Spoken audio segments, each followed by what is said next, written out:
হাসপাতালের বিছানায় শুয়ে শুয়ে কাতরাচ্ছেন বছর ৮-এর ছোট্ট আসিয়া। পাশেই দাঁড়িয়ে আছেন মা আর বোন। খেলার বয়সী ছোট্ট মেয়েটা বলছে, আমি আর দিদির শ্বশুর বাড়ি যাব না, বড় বোনের বাড়িতেই বেড়াতে গিয়েছিল বাচ্চা মেয়েটা। ফিরতে রাত হয়ে যাবে বিধায় বড় বোন বলেছিল পরদিন বাড়িতে যেতে। বড় বোন কিছুক্ষণের জন্য বাইরে গিয়েছিল। মেয়েটা বোনের রুমে গুটিসুটি হয়ে শুয়েছিল এক কোনায়। মেয়েটির জামাইবাবু ও রুমে ছিল।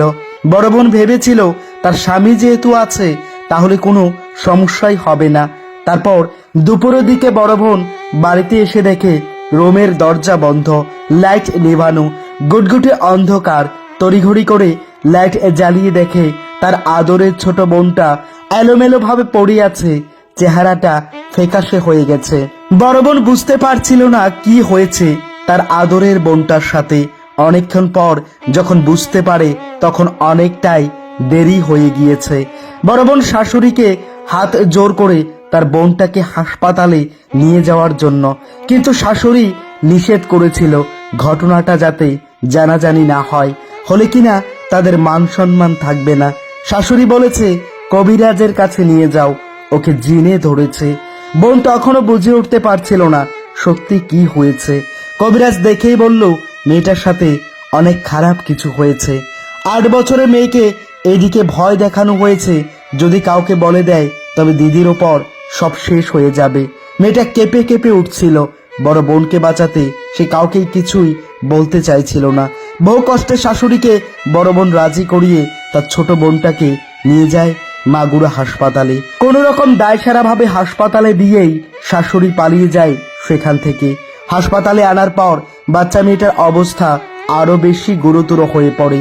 ব্যথায় কাতরাচ্ছিল শুধু। বাচ্চা মেয়ে, বয়স আর কতই হবে, ৭ কিংবা ৮। তার কিছুই বোঝেন না, পুতুল নিয়ে খেলার বয়স তার।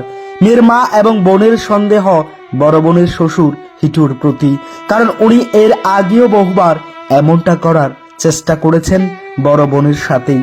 গরিব পরিবার, সংসার ভেঙে যাওয়ার ভয়ে কাউকে কিচ্ছু বলতে পারেনি। বাচ্চা মেয়েটার মুখে অক্সিজেন মাস্ক লাগানো, ব্যথায় একটু পরপর কোকিয়ে উঠতেছেন। বড় বোন এক পাশে হাত ধরে দাঁড়িয়ে আছেন। মা মেয়েটার মাথায় হাত বুলিয়ে দিচ্ছেন আর ভরসা দিচ্ছেন, কিচ্ছু হবে না মা, সবকিছু ঠিক হয়ে যাবে। সত্যি সবকিছু ঠিক হবে কিনা আমরা জানি না, তবে কবে মানুষের বিবেক ঠিক হবে, কবে মনুষ্যত্ব ঠিক করতে পারবো, বা কেটে যাবে কয়েক প্রজন্ম কিনা। ছোট্ট আসিয়ার কাছে আমরা প্রশ্নবাণে বিদ্ধ আছি। সত্যি আমরা কি মানুষ, নাকি মানুষরূপী আমরা অমানুষ?